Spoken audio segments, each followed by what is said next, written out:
शांत तलावाच्या काठावर एक चतुर कासव राहतं.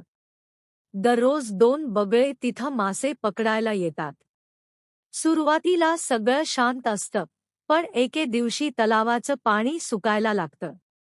आता त्या तिघांना जगण्यासाठी काहीतरी निर्णय घ्यावं लागणार आहे.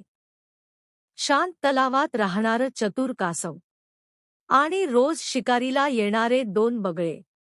एके दिवशी बगळ्यांनी ठरवलं, आज आपण या कासवाला पकडायचं. पण त्यांना माहीत नव्हतं की हे कासव दिसतं तसं साधं नाही. बगळ्यांनी चतुर कासवाला पकडलं. पण कासव हसत म्हणालं, माझं मांस फार कडक आहे, तुम्ही खाऊ शकणार नाही. पण जर मला त्या दगडावर फेकलं तर मी लगेच मरून मऊ होईन. बगळे खुश झाले.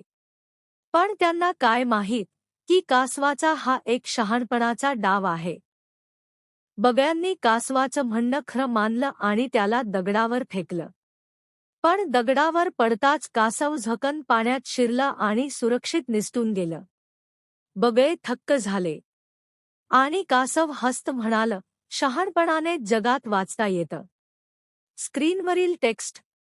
शिकवण: बुद्धीने संकटावर मात करता येते.